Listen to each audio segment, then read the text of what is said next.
Well, now I'm going to show you something that may seem a little silly to some of you, but actually it really isn't. Because there's a right and a wrong way to do everything and a efficient way to do just about everything. And I'm going to show you an efficient way to clean a stall. Probably nobody's ever shown you that, and you've probably been cleaning stalls for a long time and never quite thought about it. But first, let me grab a muck bucket here, which I didn't do. When did you shut that?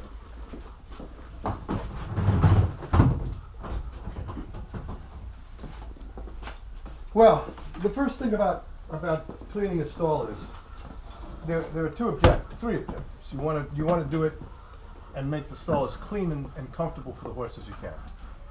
The second thing that you want to do is you want to do it as quickly and easily as you can. You don't want to make extra work for yourself that doesn't accomplish anything and isn't necessary.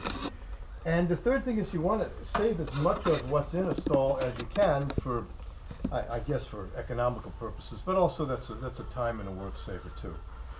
So, first thing you have to understand a little bit is what happens during the night in a stall. This particular stall is a stall that my horse Asukar uses. Her name is Sugar when we translate it.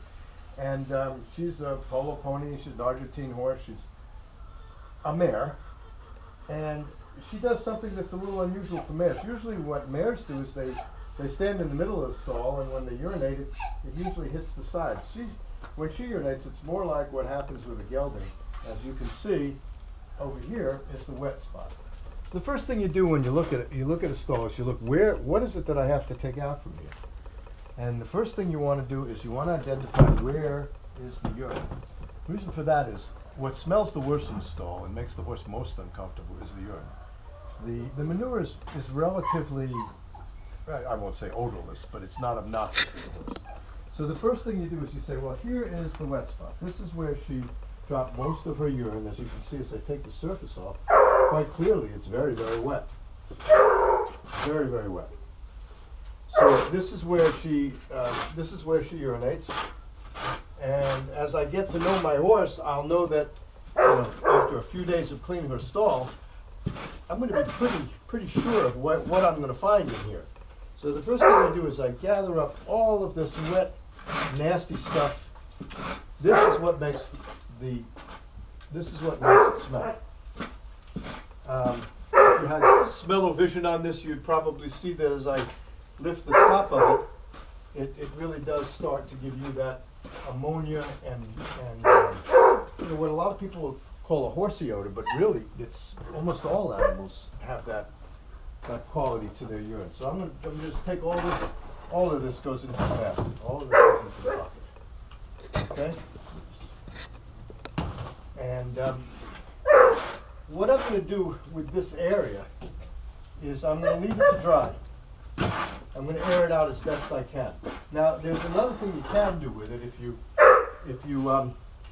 don't have time to leave it to dry and then come back, and you want to just finish all at once, is you can sprinkle it with common garden lime, and that does remove that. Thank you, Peanut. And that does remove, Peanut, be quiet. And that does remove most of the odor. It neutralizes the ammonia. Okay, so we've got the wet spot out. We can either leave it to dry, which is what I'm going to do because I'm going to be here all day today, or sprinkle some ammonia around. The next thing we want to do is look in here and see. Now, why is the manure so spread around? Because she's been walking through it. She has walked through it. And by walking through it, she's spread it around pretty good. So what you do here is you just try to pick it up as you see it. And you don't need to make too big a fuss about it. You don't need to take every bit of shavings. You pick it up with the tip of your fork, and it stays in your fork. And as you can see, even though it's pretty spread out, it hasn't really soiled the bedding too much. So I'm going to take this out. And here's a nice pile over here. And I don't want to bore you with all the gory details, but I'm going to take out all the clumps of manure that I can find.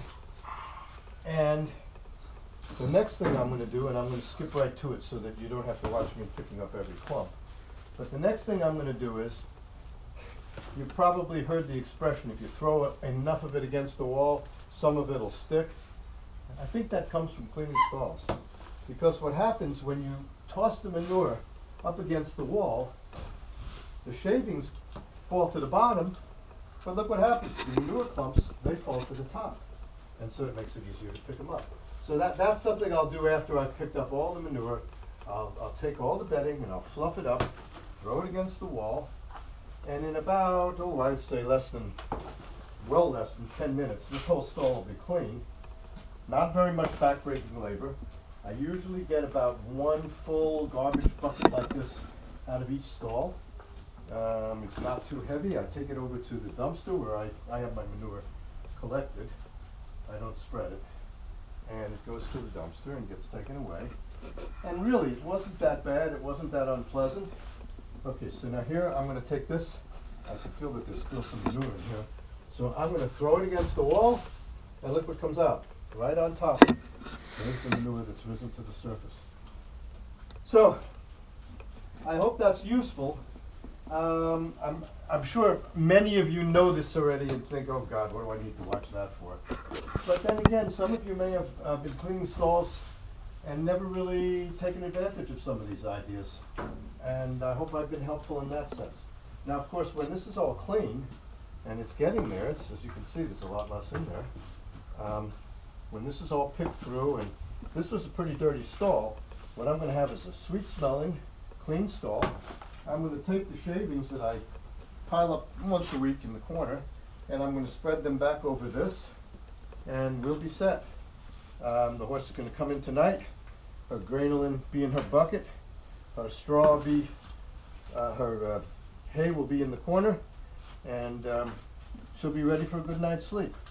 And that's the whole idea. Keep it smell good, make it comfortable for the horse, and also try to do it with as little wasted effort and as little wasted material as you can. I'm going to keep doing this for a bit, but you don't have to watch me do it anymore. Hope it was useful.